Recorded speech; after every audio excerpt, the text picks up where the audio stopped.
Good evening, everybody. I hope you are able to hear my voice clearly. So I am welcome all of you once again for this class today, for this live session. But in the previous class, we had finished off with electricity chapter. Electricity का chapter हमने खत्म कर लिया था. So now we'll be beginning up with the chapter life processes. It is a chapter from your biology part of the syllabus, a very important chapter from your board point of view. Maximum questions from bio are asked from this portion. Majority जो questions हैं वो life processes से आते हैं. So बहुत important chapter है. And I hope आपने ये chapter school में भी शुरू कर लिया होगा. So it would be really helpful once we go through this chapter in our classes also. So before we start a class, I'm going to have a general discussion wherein we can arrive at a conclusion why life processes are important. Okay? हमारे लिए life processes important क्यों हैं? तो हम एक general discussion करेंगे and then we'll be starting up with the chapter, the basic concepts that we have to pick up. अब अच्छा, when you talk about life processes, ठीक है? If we want to understand its importance, अगर हम life processes की importance को समझना चाहें, okay, तो we can simply say they are essential processes which maintain life. Life processes क्या हैं?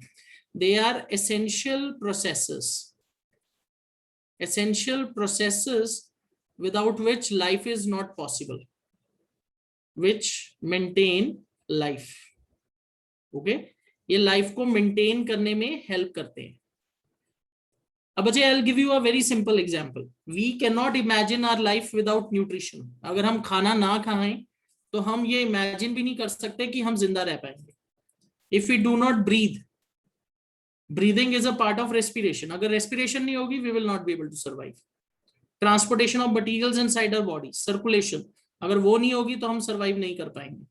ठीक है? There are many processes which are occurring day and night in our body or in any living organism which helps it to survive. Okay, so life processes क्या हैं? They are essential processes which maintain life. अब coming to the next question, अगर किसी भी चीज में life है तो we say it is living. All right, anything which has life we say it is living. और जिस organism में life नहीं है we will say it is non-living. जिस ऑब्जेक्ट में लाइफ नहीं है, we will say it is non-living. अब मुझे क्वेश्चन ये अराइज करता है कि हम डिस्टिंग्विश कैसे करेंगे? How do we distinguish between living and non-living features? All right, living organisms और non-living जो ऑब्जेक्ट्स हैं उनके बीच में हम डिफरेंशिएट कैसे करते हैं? अब मुझे इसके लिए बहुत सारे फीचर्स हैं. There are many features which help us to distinguish whether anything is living or non-living. All right, तो देखो, for example, if you talk about human beings, I'll just take example of human beings. Human beings, हम कैसे पता करते हैं कि हम living हैं? We require food. There is requirement of food. Okay, requirement of food, which will come under nutrition. वो nutrition का एक part है. All right. Second, respiration occurs. Respiration होती है. Okay. Respiration is process by which energy is released. Process by which energy is released. So again, a very important part. All right, a very important function or character which helps us to distinguish whether anything is living or non-living. Process by which energy is released. All right. Then another very important factor, there is movement. Movement, or we can say response to stimulus. बच्चे, ये भी एक बहुत important feature है. It is response to stimulus, movement. Control and coordination है हमारी body के अंदर. अब बच्चे, control and coordination is a feature of living organisms. ये लिविंग ऑर्गेनिज्म का एक फीचर है. ऑलराइट, मूवमेंट हुई, रिस्पॉन्स टू अ स्टिमुलस, हमें पता लगा कोई चीज लिविंग है कि नहीं है. Then another very important thing, excretion. Excretion refers to removal of toxic waste from the body. Removal of toxic waste.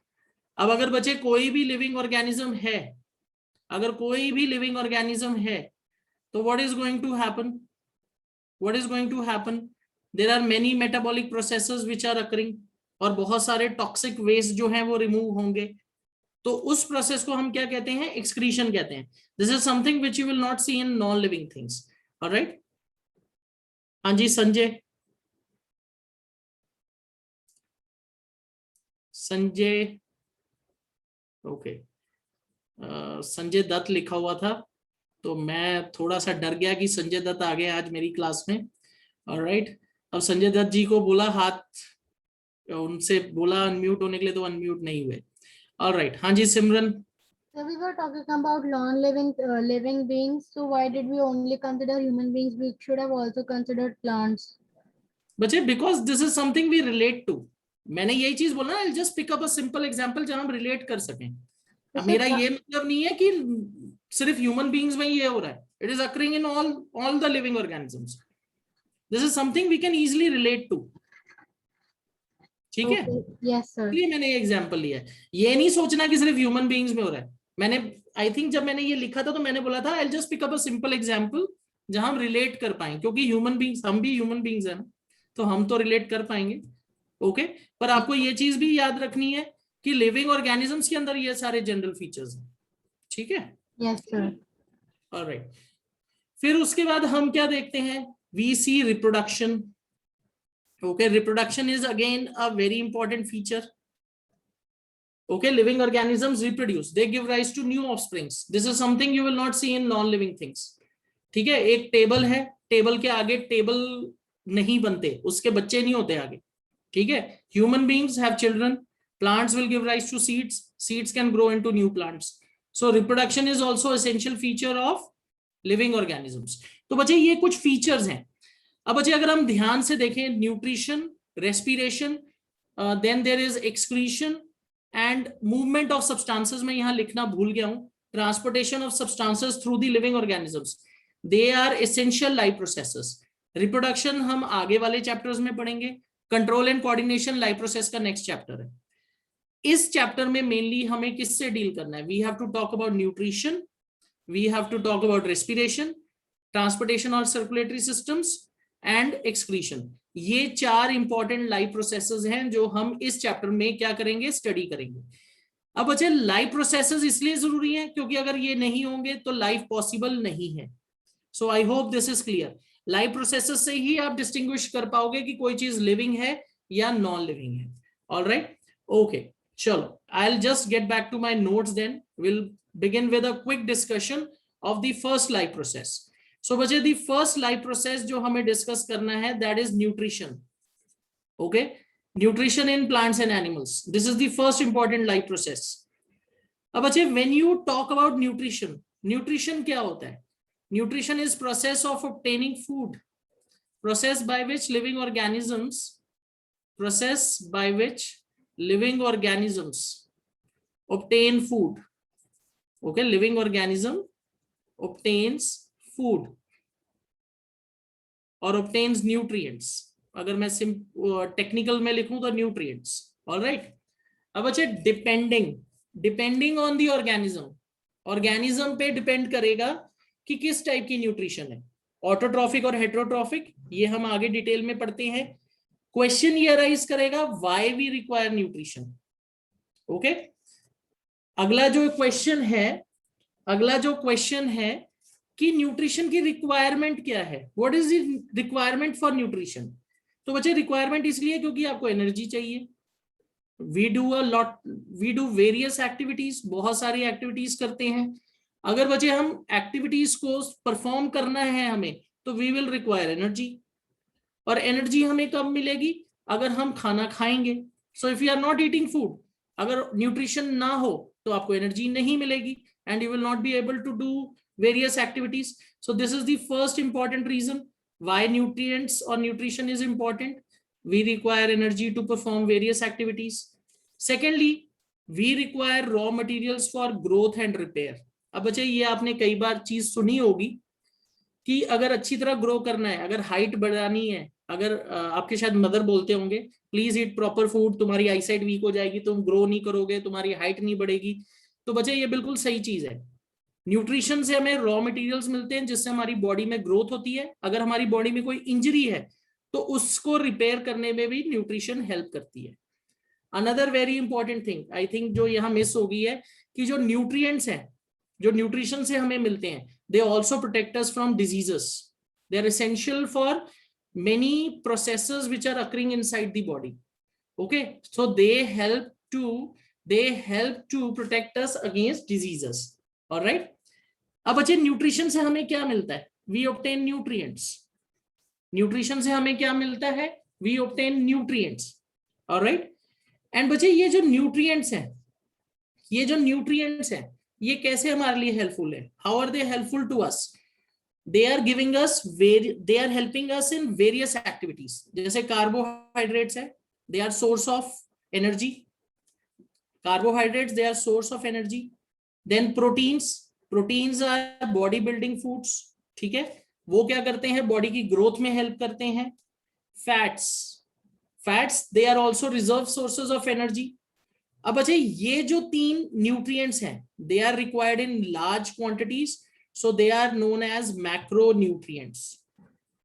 हाँ जी Sanjay Dutt, please unmute yourself, your hand is up. Okay. हाँ जी Sanjay Dutt. Okay, I think Sanjay Dutt साहब बोलना नहीं चाहते हैं.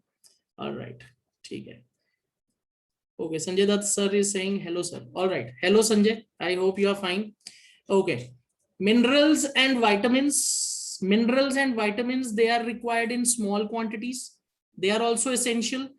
तो बच्चे हम इन्हें बोलेंगे माइक्रोन्यूट्रिएंट्स. All right, ये बच्चे कुछ ऐसी इंफॉर्मेशन है जो हमने लोअर क्लासेस में भी पढ़ी हुई है. All right, macronutrients which are required in larger quantities. Okay, and micronutrients जो हैं, they are required in small quantities. Okay, and they are essential for carrying out specific functions, and they are protecting us from various diseases. अब अच्छा, let's move on, we'll be not wasting much time on this. जो हमारा important part है, जो हमें करना है, what are the 2 different modes of nutrition? First is autotrophic nutrition, second is heterotrophic nutrition. अब बच्चे when you talk about autotrophic nutrition, autotrophic का क्या मतलब है? Will simply break it down into its terms. Autos means self.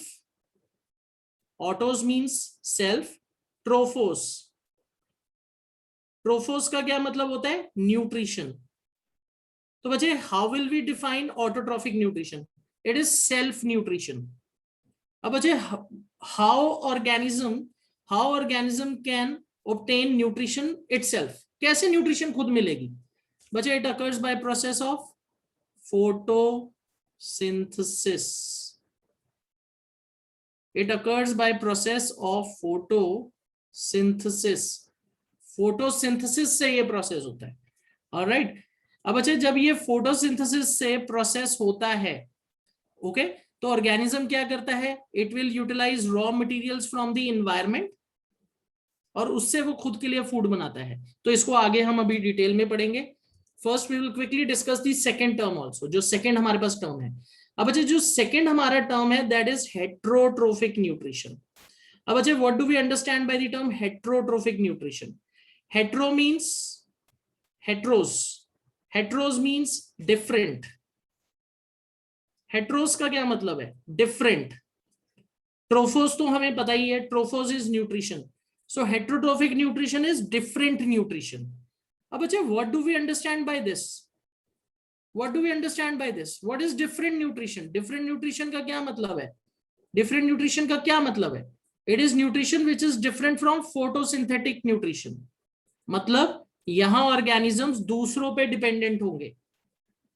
बच्चे एक term है जो लोअर क्लासेस में हमने इंट्रोड्यूस किया था, that was consumers. Consumers are organisms which are dependent on plants or other organisms to obtain food. All right. तो हम तो हम जब हेट्रोट्रोफिक न्यूट्रिशन की बात करते हैं, जब हम हेट्रोट्रोफिक न्यूट्रिशन की बात करते हैं,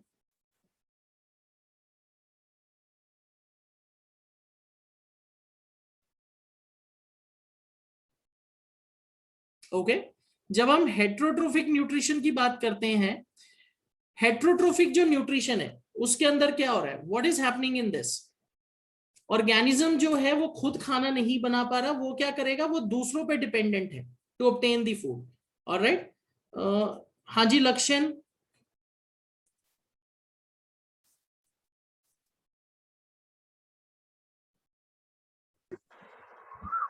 Sir, good evening, sir.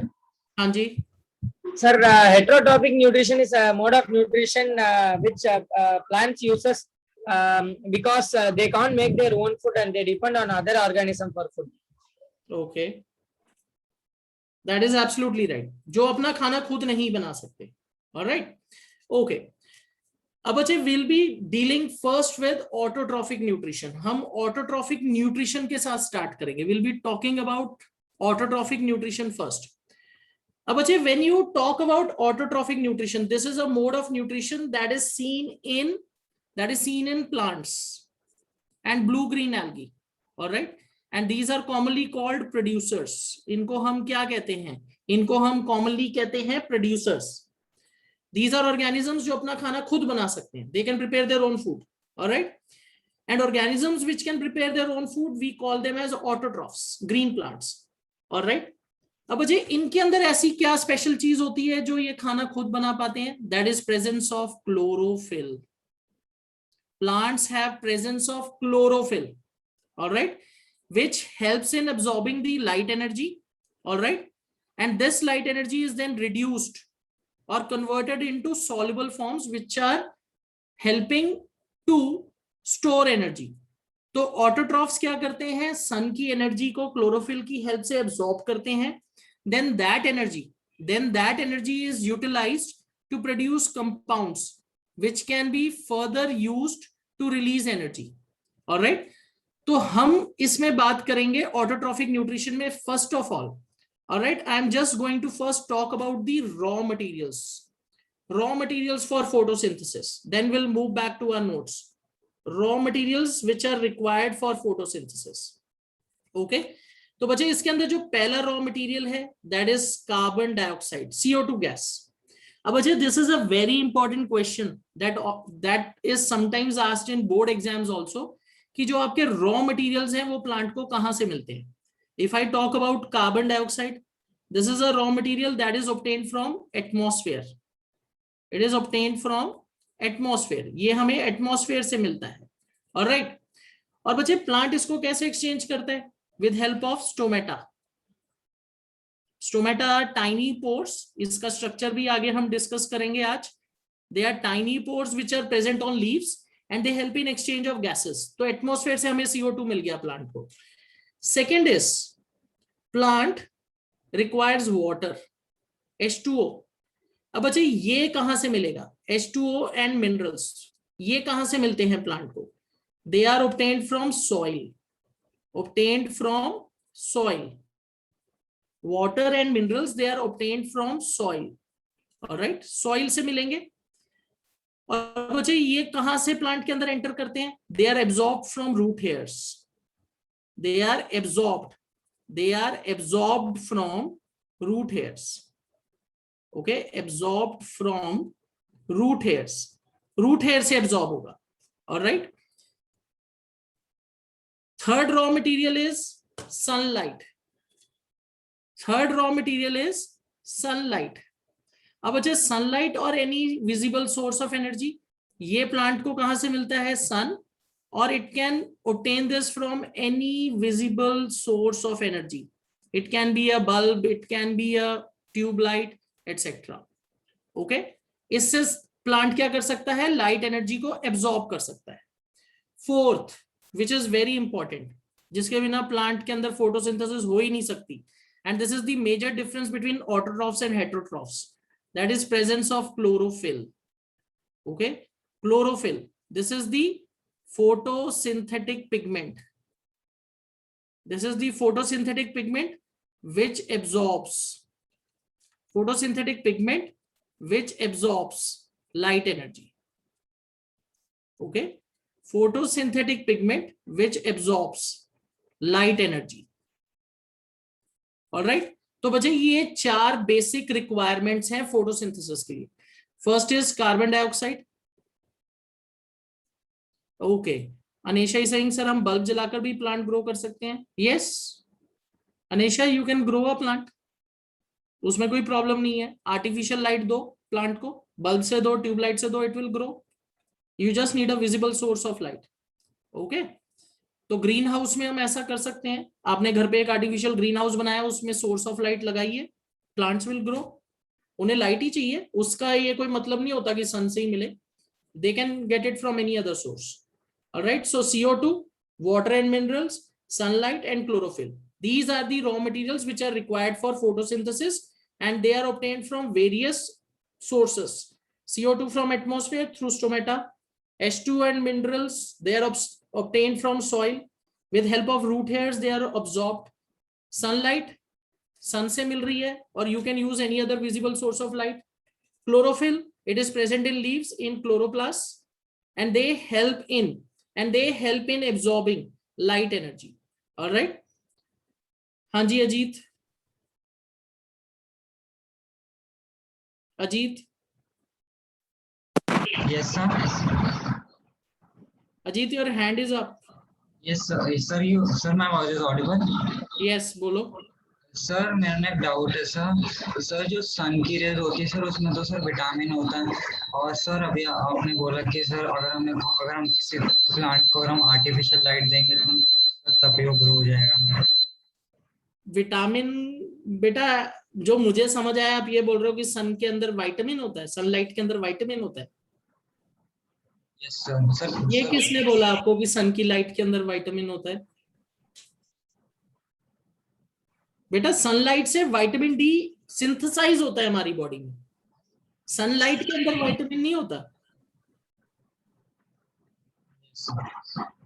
Okay, तो ये रॉन्ग कॉन्सेप्ट है कि सनलाइट के अंदर क्या है. सनलाइट के अंदर विटामिन है, सनलाइट के अंदर विटामिन नहीं है. सनलाइट की हेल्प से विटामिन होता है. Okay, yes sir. Thank you. Okay. तो लक्ष्यन बोल रहे सर देन फ्रॉम कैंडल और फ्रॉम ऑयल लैम्प्स. लक्ष्यन बच्चे इतना भी ज्यादा ऑप्टिमिस्टिक मत हो कि एक कैंडल से ही हम प्लांट उगाने लग जाएंगे. लाइट की एक इंटेंसिटी चाहिए होती है स्पेसिफिक. ओके, आकृति बोल रही है in Russia there is a house like place where plants are grown with UV rays, ultraviolet rays. Okay, तो you provide them with a source of energy. Alright, हाँ, पर इतना भी ऑप्टिमिस्टिक मत हो कि कैंडल जलाएंगे तो प्लांट उगने लग जाएगा. एक पर्टिकुलर इंटेंसिटी तो चाहिए ना लाइट की. इतना भी नहीं कि ऑयल लाइम्स से ही उगाने लग जाएं. पता नहीं कितने ऑयल लाइम्स लगाने पड़ेंगे फिर तो. ऑलराइट, चलो. अब बच्चे these are the raw materials. अब बच्चे these raw materials are helping in photosynthesis. तो बच्चे फोटोसिंथेसिस की हम बैलेंस्ड केमिकल इक्वेशन लिखेंगे. This is given in your NCERT book also. Carbon dioxide plus water in presence of sunlight and chlorophyll. all right, ये हमारे essential factors हैं. sunlight and chlorophyll, carbon dioxide and water, they are going to react with each other. They will form glucose, C6H12O6 plus water plus oxygen. okay, अब अच्छा इस equation को अगर हम balance करें तो कैसे बैलेंस होगी ये? ओके, मेरे पास दोनों साइड वाटर है और मेरे पास इस साइड प्रोडक्ट साइड में ऑक्सीजन भी आ गया. How can we balance this equation? यहाँ C6 है, तो अगर मैं यहाँ 6CO2 डालूं, ओके, 6CO2 हो गया. Carbon is balanced. Okay, hydrogen और ऑक्सीजन बैलेंस करने वाला है.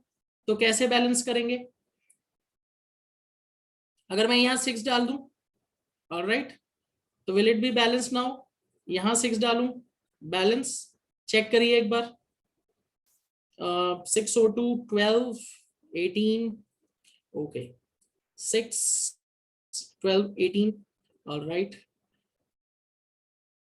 2 12 2 14. okay, so that means यहाँ मुझे 6 डालना पड़ेगा और यहाँ मुझे 12 डालना पड़ेगा. okay, check this out if this is balanced or not. एक बार चेक करिए.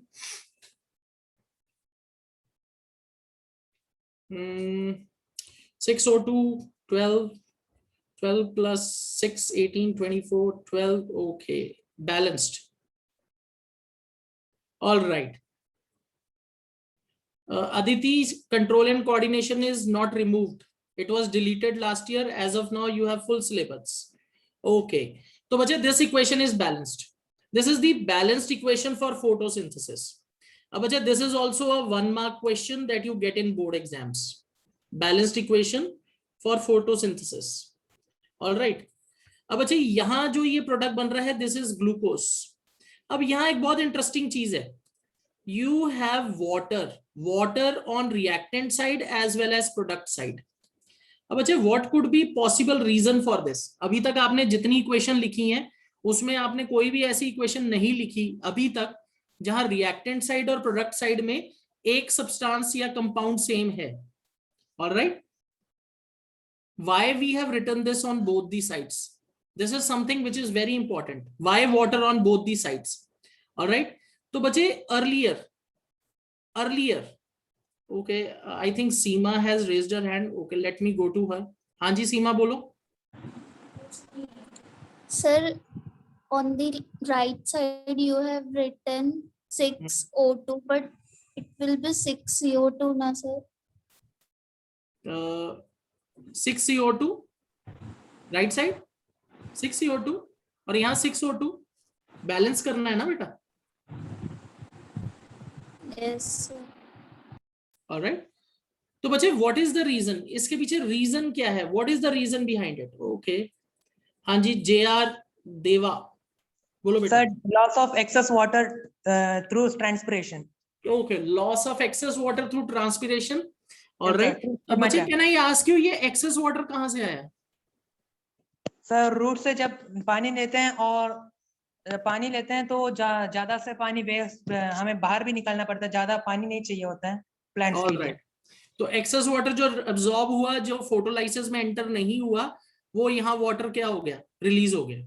This is what you want to say? टमाटर. Okay, that is absolutely right. बिल्कुल सही. तो जो excess water है वो क्या हो गया? Okay, तो वो क्या हो गया? वो रिमूव हो गया. That is absolutely right. This excess water which has been absorbed, जो बाकी फोटोलाइसिस में चला गया, that is all right. पर जो बाकी बचा वो ट्रांसपिरेशन के थ्रू बाहर निकल गया. तो this is one important thing that you need to remember. Alright. Confuse नहीं होना है कि दोनों साइड वाटर कैसे आया. ऑलराइट. चलो, सो this is the balanced equation for photosynthesis. अब बच्चे moving on. When you talk about photosynthesis, there are different steps in which photosynthesis occurs. Steps of photosynthesis. Okay, photosynthesis जो है कुछ steps में होती है. All right, this is something which is very important. Okay, Mahi is asking, sir, which is the mode of nutrition in fungi? बच्चे saprotrophic और saprophytic. Heterotrophic nutrition का एक specific type है, saprophytic. Fungi, decomposers, वो भी हम आगे discuss करेंगे अभी. All right. So steps of photosynthesis. Photosynthesis will occur in some basic steps. कुछ basic steps में होता है. बच्चे the first step is, जो first basic step है, that is absorption of light energy. Absorption of light energy. Absorption of light energy by chlorophyll. All right. This is the first step. All right. और यहां बच्चे एक बहुत important question है. Okay, this is sometimes also asked in NTSC. वैसे तो ये +1 bio से रिलेटेड है, पर कई बार एनटीएससी में आ जाता है. It is a very interesting question. अगर बच्चे सिर्फ आप प्लांट को ग्रीन लाइट दो, green coloured light, you provide plant only with green coloured light. अब जो हम सन से लेते हैं वो तो व्हाइट लाइट है. It is a mixture of 7 colours. पर अगर आप सिर्फ प्लांट को बच्चे ग्रीन लाइट दो, तो what do you think?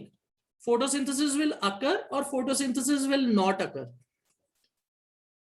What do you think? You can write your answer in the chat box. I'll be picking up some interesting responses from the chat box. What do you think? पहले तो ये सोच के मुझे बताओ, yes or no. What do you think? Okay, Armani saying no, Sana is saying no, Tanay is saying it will occur, Khushdeep no, Purva yes, Arham no. Okay, तो majority of the answers are no, कुछ yes भी बोल रहे हैं. अब अच्छा, this is a very interesting thing. Okay, green colour light का क्या मतलब है बच्चे? ग्रीन कलर लाइट का मतलब है ग्रीन कलर की लाइट, हरे रंग की लाइट। बच्चे जो व्हाइट लाइट होती है, the visible light, white light, it is a mixture of 7 colours, VIBGYOR, violet, indigo, blue, green, yellow, orange, red. ये स्पेक्ट्रम बनता है ना विबग्योर। अगर आप अभी फिजिक्स में लाइट का चैप्टर पढ़ रहे हो तो शायद उसके अंदर भी हो। लक्ष्य, आई एम आस्किंग, क्या प्लांट ग्रीन कलर लाइट में, सिर्फ ग्रीन कलर लाइट दो, विल फोटोसिंथेसिस अकर? सिर्फ ग्रीन कलर लाइट देनी है तो लक्ष्य नहीं सेइंग नो। ऑल राइट बच्चे, इसके पीछे एक बहुत सिंपल सा लॉजिक है। अगर हम प्लांट को देखते हैं, प्लांट को देखते हैं, Alok is saying green colour may not be absorb. Alok, green colour may not be absorb नहीं है, ग्रीन कलर अब्सॉर्ब ही नहीं होता। This is what I was about to say. अगर बच्चे आप कोई भी प्लांट को देख रहे हो, वो हमें ग्रीन कलर का क्यों दिखता है? क्योंकि वो लाइट का ग्रीन कलर का कंपोनेंट रिफ्लेक्ट कर देता है, वो उसको अब्सॉर्ब ही नहीं करता। तो बच्चे एक सिंपल सा मतलब है। Okay, Mahi saying rate of photosynthesis decreases, finally stop when green plant gets green light because green light is not absorbed but reflected by the plant। तो बच्चे माही ने तो ये पूरा का पूरा आंसर ही दे दिया है, करेक्ट।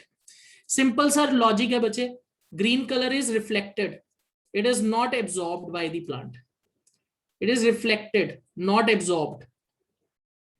और यही रीजन है कि हमें प्लांट ग्रीन दिखता है।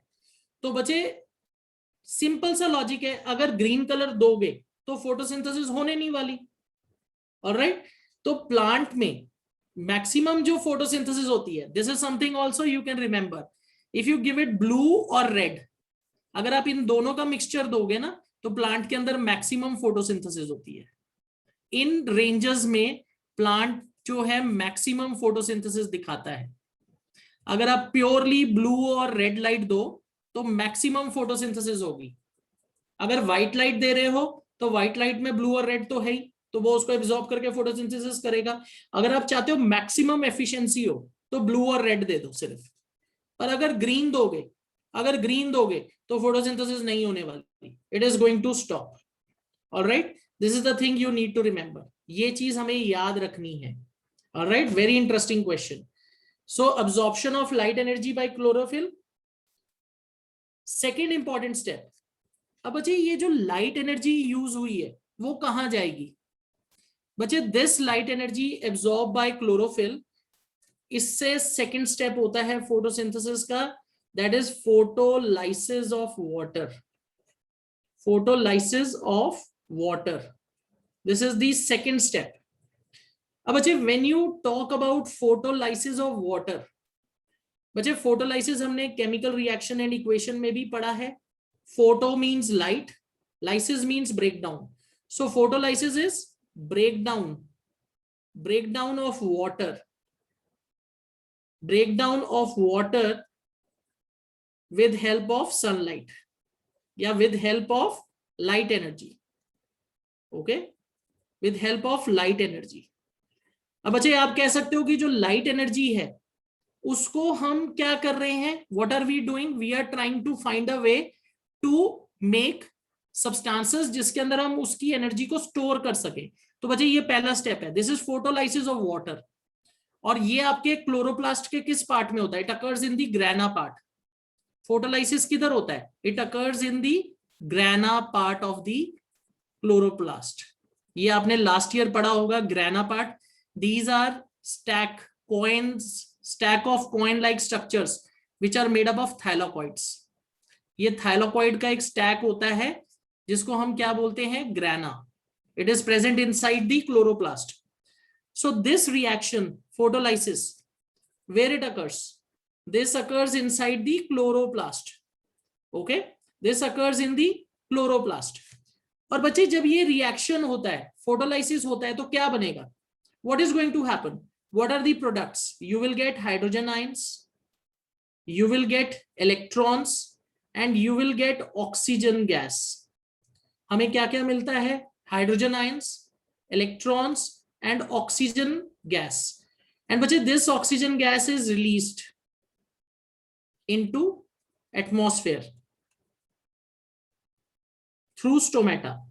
याद ये रखना है, जो ऑक्सीजन बनती है फोटोसिंथेसिस में बच्चे बहुत ज्यादा है, उसका कुछ पोर्शन प्लांट रेस्पिरेशन में यूज कर लेता है internally, rest it is like waste for plant and it is released into the atmosphere through stomata.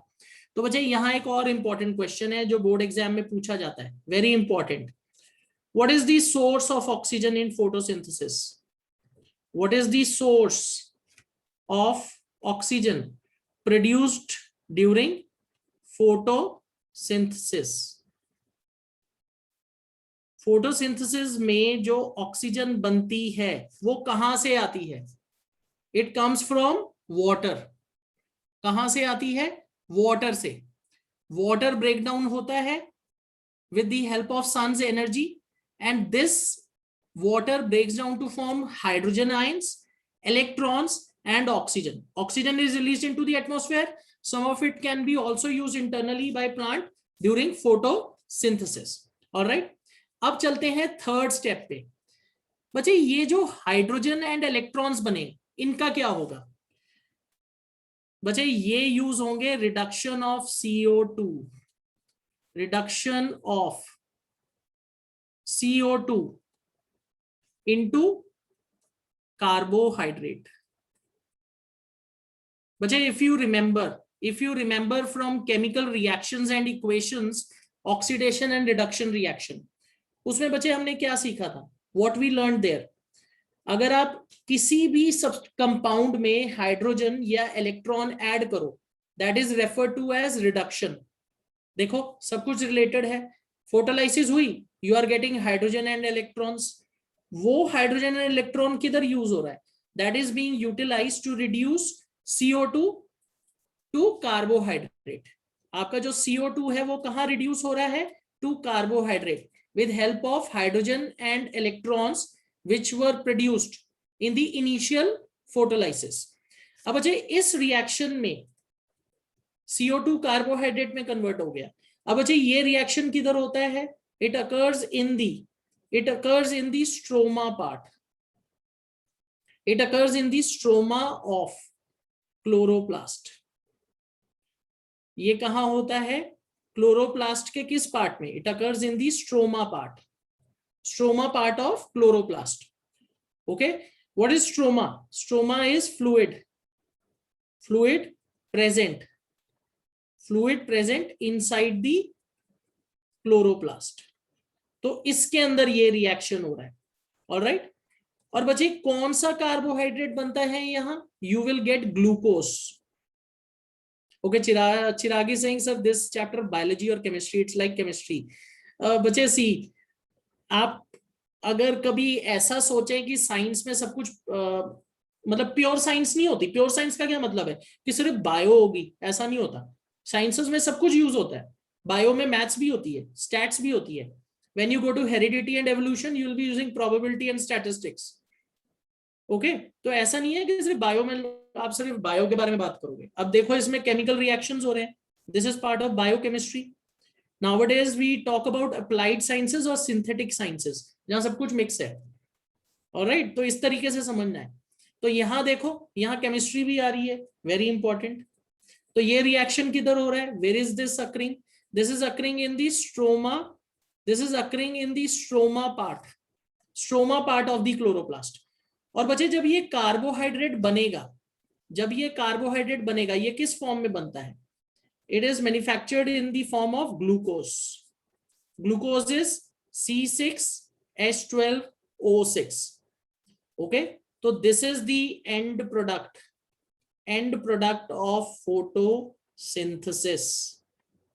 okay, this is the end product of photosynthesis। अब यहां एक बहुत इंपॉर्टेंट चीज है, very important thing to remember, very important. ये आगे जब आप ट्रांसपोर्टेशन इन प्लांट करोगे तो वहां भी आएगा। So this is one important thing that we need to remember. If a question is asked what is end product of photosynthesis, तो बच्चे end product of photosynthesis is glucose. End product of photosynthesis is glucose end product है। पर बच्चे जब plant ने glucose को transport करना होता है, ट्रांसपोर्टेशन भी होती है, that occurs through phloem. So this glucose is converted into sucrose. Okay, transportation through phloem. Phloem के अंदर जब ट्रांसपोर्टेशन होगी फूड की, ट्रांसपोर्टेशन इन फ्लोएम ये किस फॉर्म में होता है? Transportation in phloem will occur in the form of sucrose. What is sucrose? Sucrose is C12H22O11. This is the formula for sucrose. C12H22O11. This is the process wherein you will get sucrose. जहां transportation हो रही है glucose की किस form में होगी? You will convert it in the form of sucrose. अब बच्चे प्लांट के अंदर स्टोरेज भी होगी, स्टोरेज और reserve food in plant. Storage और रिजर्व फूड इन प्लांट किस फॉर्म में होगा? It will be in the form of starch. Very important, बहुत इंपॉर्टेंट क्वेश्चन है. ग्लूकोज जब खत्म होता है तो क्या बनता है? सॉरी, फोटोसिंथेसिस जब खत्म होता है क्या बनता है? ग्लूकोज. पर जब प्लांट में ट्रांसपोर्टेशन होती है glucose has to be converted into sucrose, that is C12H22O11. And when plant has to store it, plant उसको किस फॉर्म में स्टोर करता है? It is in the form of starch. It is in the form of starch. तो बच्चे starch का formula क्या है? इट इज C6H10O5, पूरा ब्रैकेट में लिखेंगे whole n. This is a complex carbohydrate. Complex carbohydrate. Alright. So end product of photosynthesis is glucose. When plant has to transport it, it is transported in the form of sucrose. And when plant has to store it, it will store it in the form of starch. Starch क्या है बच्चे? It is a complex carbohydrate. Alright? तो ये तीन चीजें हमें याद रखनी है. Alright? Okay. चलो. So we have completed. Sir, sucrose is sugar. Yes. Seema, that is correct. Sucrose is sugar. It is the common sugar that we eat at home. जो घर पे शुगर खाते हैं वो सुक्रोस है. Alright? Okay. चलो आगे चलते हैं. Let's move on. Okay. Nutrition in plants, photosynthesis हमने डिस्कस कर लिया है. Okay. Main events भी डिस्कस कर चुके हैं. Alright. Okay. बच्चे, this is a diagram which is given in your NCERT book also. This is actually a section of leaf which is showing location of stomata. अब बच्चे stomata जो है it is located in the lower parts of the plant. Lower part of leaf, sorry. Lower part of leaf. अगर आप dicot plant की बात कर रहे हो, dicot plant, stomata is majorly distributed on the lower part of the leaf. पर बच्चे अगर आप monocot leaf देखोगे, मोनोकॉट लीफ इवन डिस्ट्रीब्यूशन होती है स्टोमेटा की. This is again very important from NTSC point of view. अगर आप डाइकॉट प्लांट देखते हो, डाइकॉट प्लांट के लीफ में जो stomata it is seen majorly on the lower part of the leaf.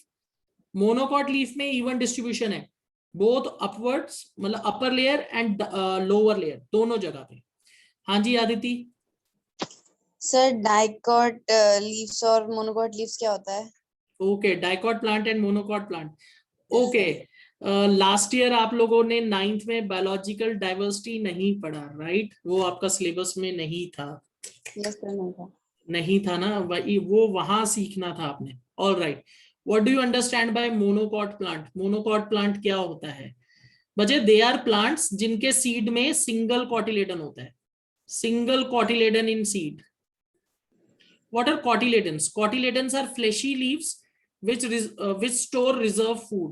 अब बच्चे जब आप सीड को सॉइल में लगाते हो तो एकदम फोटोसिंथेसिस तो शुरू नहीं हो जाएगी, उसको खाने की तो जरूरत है. तो बच्चे सीड के अंदर कॉटिलेडन होते हैं जहां खाना स्टोर होता है, फूड स्टोर होता है. तो जिन सीड्स के अंदर सिंगल कॉटिलेडन है उनको कहते हैं मोनोकॉट्स. डाइकॉट क्या होगा? जिनके सीड में 2 कॉटिलेडन्स हैं. Dicot plants will show presence of 2 cotyledons. Okay, तो बच्चे इसका कॉमन एग्जांपल है मेज. मेज मोनोकॉट है. डाइकॉट में आ जाएगा रोज, मैंगो. ओके, जिनकी टैप रूट होती है. टैप रूट वाले प्लांट्स होते हैं डाइकॉट. फाइब्रस रूट वाले जो प्लांट होते हैं उनको कहते हैं मोनोकॉट्स. तो मेज के अंदर सिंगल कॉटिलेडन मिलेगा आपको सीड के अंदर. मैंगो के सीड के अंदर आपको 2 कॉटिलेडन्स मिलेंगे. So it is dicot. So if you look at a dicot plant, इसके अंदर स्टोमेटा कहाँ होगा? Stomata is on lower part of the leaf. Lower part of leaf. Okay, lower part. पर अगर मोनोकॉट देखोगे, even distribution, there is even distribution on both layers, on both upper as well as lower layers. तो ये बच्चे एक structural difference है जो हमें मोनोकॉट और डाइकॉट प्लांट के बीच में डिफरेंशिएट करने में भी हेल्प करता है। Okay Anesha, what is cotyledon? Okay cotyledon, I just okay, all right, just a moment, I'll just explain this once again. Let me just add a page. Okay, what do we understand by the term cotyledons? बच्चे cotyledons are leaf like structures. What are cotyledons? Cotyledons are leaf like structures which are present in seeds, which are present in seed.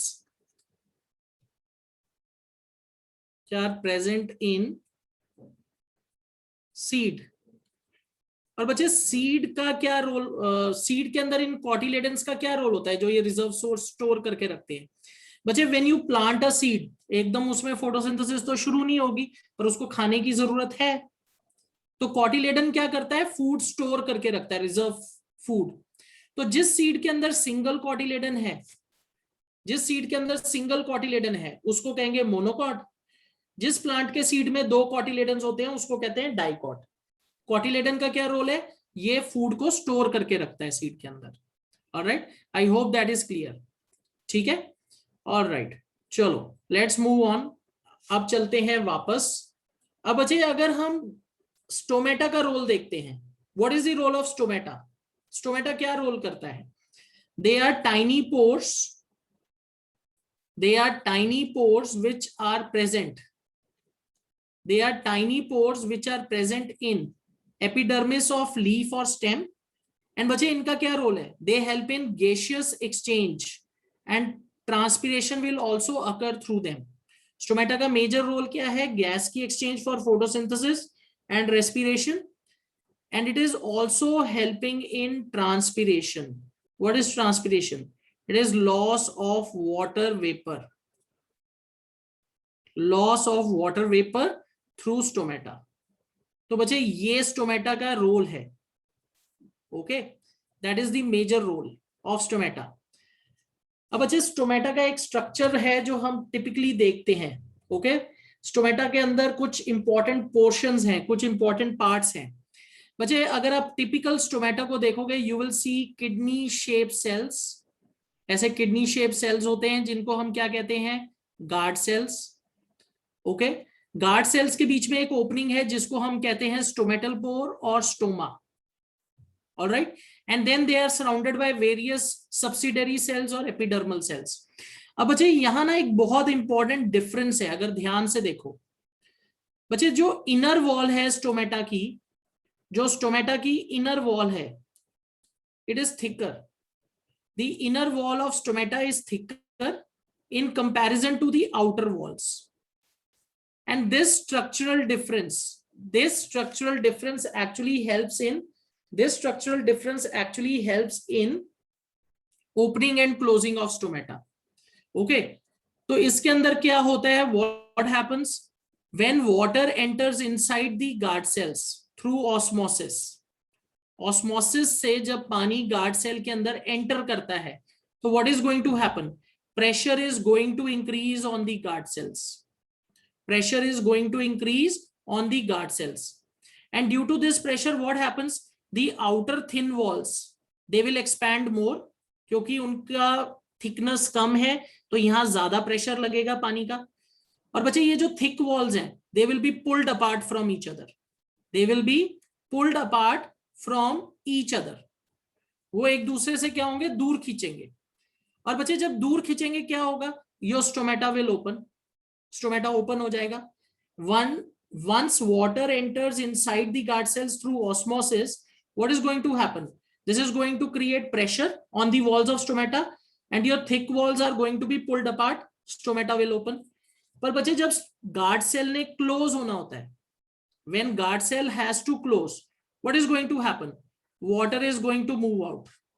water moves out by osmosis, water moves out, all right, pressure is going to decrease, तो क्या होगा, your thick walls they will come close together and your guard cells will close, your guard cells will close the stomata, stomata will be closed. Okay, stomata will be closed. ये सारा mechanism किसकी वजह से, it is due to osmosis, alright. Okay, Ajit is saying, sir, what is osmosis? All right. Okay, what do we understand by the term osmosis? Osmosis का क्या मतलब है बच्चे? Osmosis means movement of water from higher concentration to lower concentration. बच्चे, this is a concept that is in cell chapter class 9th. जैसे हमने resin का वहां एग्जांपल देखा था, put dry resins in water. तो बच्चे रेजिन के बाहर वाटर कंसेंट्रेशन ज्यादा है तो वाटर अंदर जाएगा ऑस्मोसिस से. अगर अब रेजिन जिसने वाटर एब्सॉर्ब किया है उसको शुगर सिरप में डालो तो बाहर पानी की कंसेंट्रेशन कम हो जाएगी, so water will move out. तो बच्चे गार्ड सेल्स के अंदर जो वाटर की मूवमेंट है, इसके अंदर स्पेशल मैकेनिज्म्स इन्वॉल्व होते हैं जिससे गार्ड सेल के अंदर बाहर शुगर की मूवमेंट होती है, उसकी वजह से पानी की मूवमेंट है. आपको याद ये रखना है, when guard cells have to open, water will move inside by osmosis, water will move inside by osmosis, pressure will increase, so guard cells will be pulled apart. दूसरा इसका क्या सिनेरियो है, ऑस्मोसिस से जब पानी बाहर जाएगा गार्ड सेल में तो प्रेशर कम होगा and guard cells will collapse closing the stomata. Okay, so this opening and closing of stomata is based on the process of osmosis. ये हमें याद रखना है, this is one thing that we need to remember. All right. Okay, next is significance of photosynthesis. ये तो बच्चे easy है, ये तो आप खुद भी कर सकते हो, but I will just quickly shift back to the NCERT book. वहां एक activity है जो हमें discuss करनी है.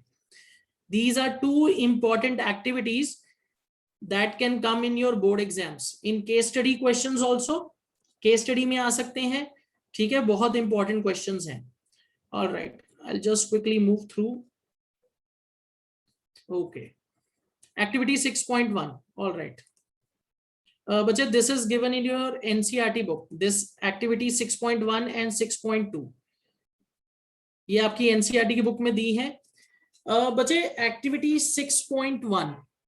This is actually describing कि जो leaves का green colored portion होता है, जहां chlorophyll है, leaves का green colored portion, जहां chlorophyll है, वहां फोटोसिंथेसिस होगी. ऑलराइट, तो बच्चे this is actually indirectly a activity which is proving that chlorophyll is necessary for photosynthesis. Okay, this is actually proving that chlorophyll is necessary for photosynthesis. ठीक है, तो बच्चे इस एक्टिविटी को करने के लिए हम क्या करेंगे, we will take variegated leaves. अब बच्चे there are many leaves which are not entirely green in colour. जैसे बच्चे क्रोटन लेंगे, croton plant, okay, croton plant और money plant. Okay, money plant, इनके जो लीव्स होते हैं they are not entirely green. तो हमें प्रूव करना है कि वेरीगेटेड लीव्स में जहां क्लोरोफिल प्रेजेंट है वहां फोटोसिंथेसिस हो रही है. तो बच्चे whenever you are doing any activity wherein you have to prove that a particular factor is necessary for photosynthesis, तो यहां बच्चे एक कॉमन स्टेप है जिसको हम कहते हैं destarching. Destarching, what do we understand by the term destarching? Destarching का मतलब होता है बच्चे प्लांट को आपको डार्क रूम में रखना है, प्लांट को डार्क रूम में रखना है 2 to 3 डेज के लिए.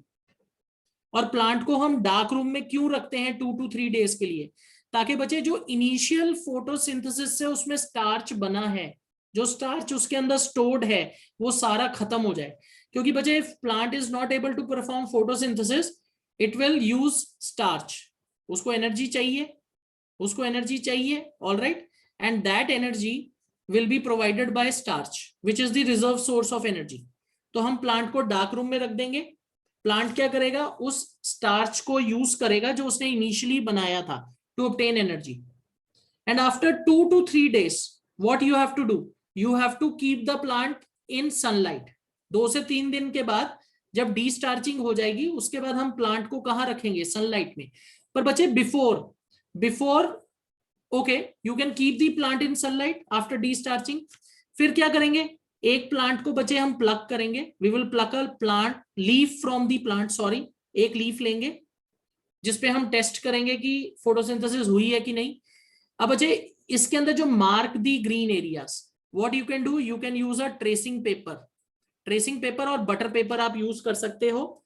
उसको लीफ के ऊपर प्लेस करके हम क्या करेंगे, लीफ के जो ग्रीन एरियाज हैं उनको मार्क कर लेंगे। We will use a tracing paper पे हम क्या करेंगे, ग्रीन के जो लीफ के जो ग्रीन एरियाज हैं उनको मार्क करेंगे। Then what we will do, we will now do the second step. हम बच्चे क्या करेंगे, we will emerge the leaf in a beaker containing alcohol.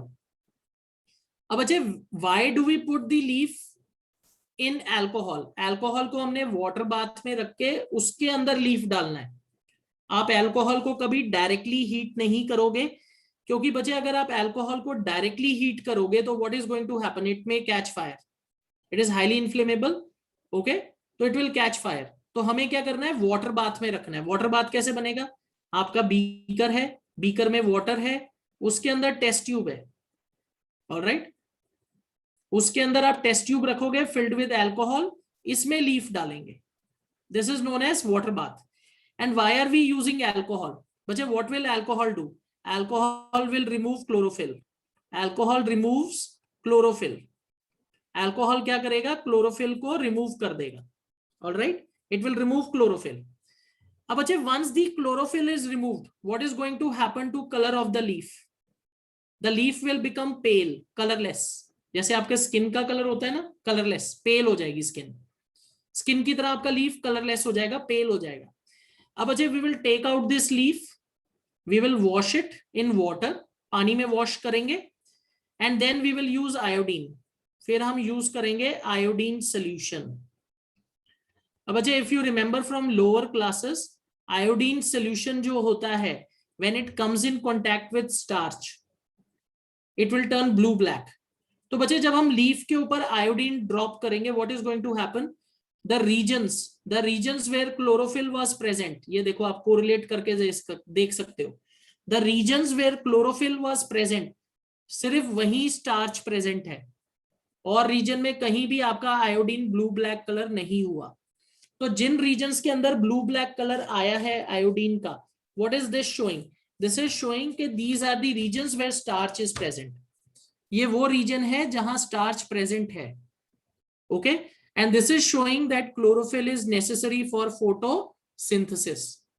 जहां भी लीफ के अंदर ग्रीन कलर्ड पोर्शन है, सिर्फ वहीं फोटोसिंथेसिस हो रही है, ओके।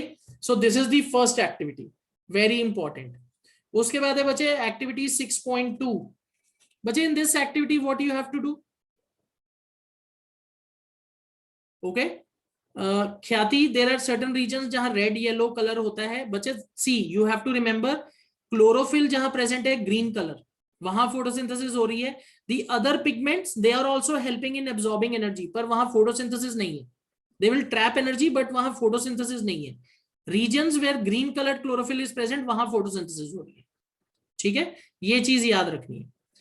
अब बच्चे activity 6.2, activity 6.2 what we have to prove that carbon dioxide is necessary for photosynthesis। हाँ ji Ajit. Yes sir plants बीमार होते हैं सर, हाँ जी सर प्लांट्स बीमार होते हैं सर। बच्चे I can not here you properly, दोबारा बोलो एक बार। सर क्या प्लांट्स बीमार होते हैं, क्या प्लांट्स बीमार होते हैं, सर प्लांट्स बीमार होते हैं, हाँ क्यों नहीं होंगे, दे आर लिविंग ऑर्गेनिज्म। अगर आप डेफिशिएंसी, अगर उनके अंदर कोई मिनरल्स प्रेजेंट नहीं है, ये क्लास 9th में आपने इंप्रूवमेंट इन फूड रिसोर्सेज में पढ़ा होगा कि अगर हम उनकी सर वो डिलीटेड था सर। अरे वो चलो ये तो पता है ना कि अगर कोई न्यूट्रिएंट मिसिंग है तो प्लांट की ग्रोथ पे असर पड़ेगा। उनपे बच्चे कीड़े भी लगते हैं, उनको बैक्टीरिया भी इफेक्ट करते हैं, डिजीजेस होती हैं प्लांट के अंदर भी, वो भी बीमार पड़ते हैं। सर जब प्लांट सर बीमार होता है तो सर उसमें कोई चेंज चेंज कैसा चेंज होता है सर उसमें? बच्चे वो डिपेंड करेगा कि कौन कैसी बीमारी से जूझ रहा है। अगर डेफिशिएंसी डिजीज है तो उसमें डेवलपमेंटल प्रॉब्लम्स होंगी। अगर कोई बैक्टीरिया उसको इफेक्ट कर रहा है तो उसके पर्टिकुलर पार्ट्स खराब होंगे। ठीक है, डिपेंड करेगा। ठीक है, यस ऑलराइट, ओके। तो बच्चे activity 6.2, what are we trying to prove? That carbon dioxide is necessary for photosynthesis, CO2। अब बच्चे इसके अंदर भी वही बेसिक स्टेप हैं जो हमने फर्स्ट एक्टिविटी में किए, पर इसके अंदर हम क्या करेंगे? we will select 2 plants, we will take 2 plants, we will keep both the plants in dark, दोनों प्लांट्स को डार्क में रखेंगे 2 to 3 days। Same process, destarching, दोनों प्लांट को डार्क में रखना है ताकि स्टार्च खत्म हो जाए। उसके बाद बचे एक प्लांट को रखेंगे विद पोटेशियम हाइड्रोक्साइड KOH, दूसरे को रखेंगे सिंपली बेल जार में। एक बेल जार में जहां प्लांट को लाइट में रख रहे हो वहां KOH रखोगे, साथ में पोटेशियम हाइड्रोक्साइड KOH, दूसरे में हम पोटेशियम हाइड्रोक्साइड नहीं रखेंगे। अब बच्चे what is the role of KOH? It will absorb CO2। KOH क्या करता है? कार्बन डाइऑक्साइड को एब्जॉर्ब कर लेता है। तो बच्चे यहाँ एक बहुत सिंपल लॉजिक है, अगर मेरे पास पहले प्लांट के साथ मैंने KOH रखा है तो उसको कार्बन डाइऑक्साइड तो मिलने नहीं वाली, it is not going to get carbon dioxide. Alright, तो बच्चे प्लांट के अंदर फोटोसिंथेसिस नहीं होगा, इसके अंदर नो फोटोसिंथेसिस, पर इसके अंदर CO2 जो अंदर होगी उसकी वजह से इसमें फोटोसिंथेसिस होगी। यस, पर बच्चे आपको ये प्रूफ करना पड़ेगा। प्रूफ कैसे करेंगे?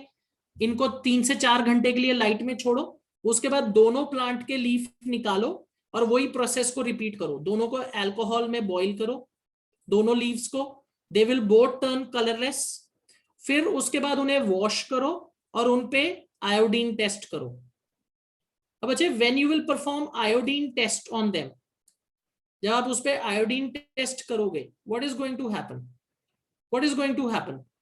किस प्लांट के लीव्स जो है ब्लू ब्लैक कलर शो करेंगे? किस प्लांट के leave blue black colour show करेंगे? Plant B, second plant. Okay, second plant जिसके अंदर आपने KOH नहीं रखा था।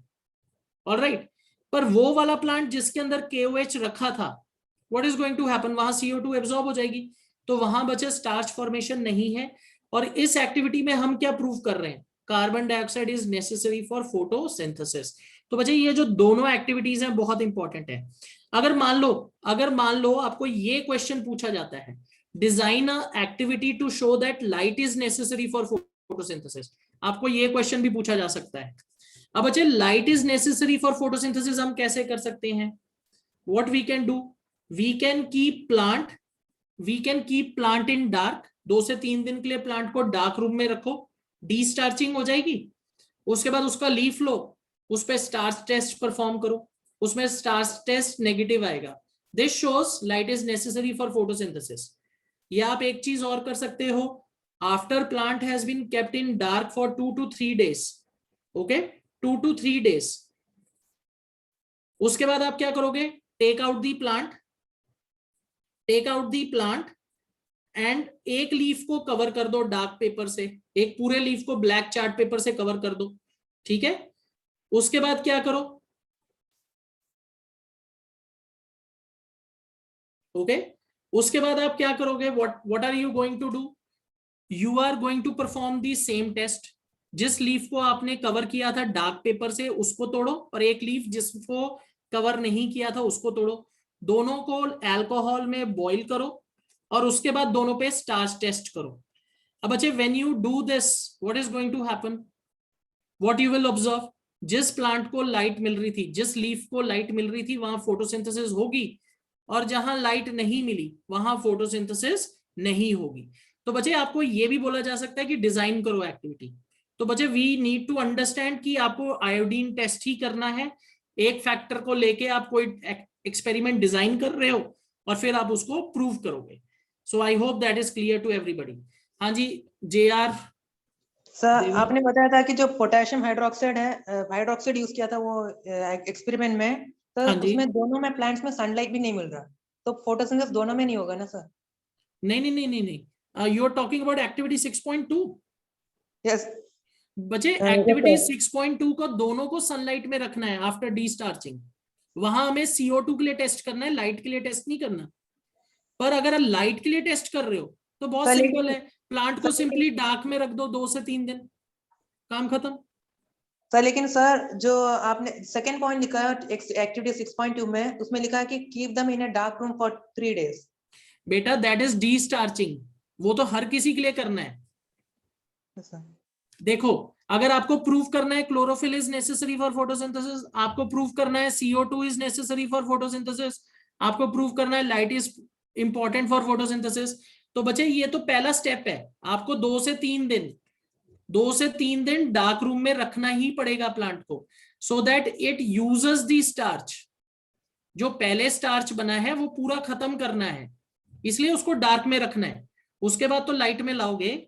मैंने तो ये बोला था कि ये स्टेप कर रहे हैं, ये कॉमन स्टेप है। आई थिंक आपने उसको मिस इंटरप्रेट कर लिया। ऑलराइट, हाँ जी सिमरन। Sir, after keeping the pots in the dark room for 2 to 3 days, why do we bring it in the sunlight again? तो बेटा फोटोसिंथेसिस कैसे होगी अगर सनलाइट में नहीं लाएंगे तो? देखो जहां आपको प्रूफ करना है कि क्लोरोफिल की जरूरत है फोटोसिंथेसिस के लिए, तो बच्चे वहां लाइट भी तो देनी पड़ेगी ना। अगर लाइट नहीं दोगे तो फोटोसिंथेसिस कैसे होगी? राइट? Yes, sir. अगर आपको प्रूफ करना है कि CO2 की जरूरत है, तो आपने क्या किया? पहले प्लांट को डार्क में रखा, फिर हम जब उसे लाइट में बाहर लेके आ रहे हैं, हम एक को CO2 देंगे, एक में हम ऐसा फैक्टर रख रहे हैं जिससे उसे CO2 ना मिले, that is by use of KOH। अगर आपको सिर्फ प्रूफ करना है कि लाइट की जरूरत है, तब तो डार्क में रख दो 2 से 3 दिन, उसके बाद टेस्ट कर लो। अगर थोड़ा बढ़िया एक्सपेरिमेंट करना चाहते हो तो 2 से 3 दिन डार्क में रखने के बाद प्लांट को जब बाहर लाओगे, एक लीफ को ब्लैक पेपर से कवर कर दो। 5 से 6 घंटे ऐसा करोगे, कवर्ड ब्लैक पेपर वाला लीफ ले लो और एक जो अनकवर्ड है वो ले लो, उन पे स्टार्च टेस्ट करो। तो जिसको आपने ब्लैक पेपर से कवर किया होगा उसमें आयोडीन टेस्ट नेगेटिव आ जाएगा। अब समझ आ गई बात? Yes, sir. ठीक है, तो डी स्टार्चिंग तो करनी है, उसके बाद उसको लाइट में भी लेके आना। ठीक है, तो बच्चे दीज एक्टिविटीज आर इंपॉर्टेंट। ये एक्टिविटीज प्रूव कर रही हैं कि पर्टिकुलर जो फैक्टर्स हैं they are essential for photosynthesis. ठीक है, तो बच्चे दिस इज इट। यहां हमारी ऑटोट्रॉफिक न्यूट्रिशन जो है वो खत्म हो गया है, वी आर थ्रू। ठीक है, तो I will be sharing these notes with you in the group also. ये ग्रुप में मैं नोट्स शेयर कर दूंगा। These notes are actually concise notes, इसमें सारे नोट्स हैं till the end of the chapter. So I'll be sharing these notes with you today in the group, and whatever I have written or scribbled वो भी मैं share कर दूंगा so that you can go through them also. पर बच्चे जो activities हैं please go through them. Okay? All right.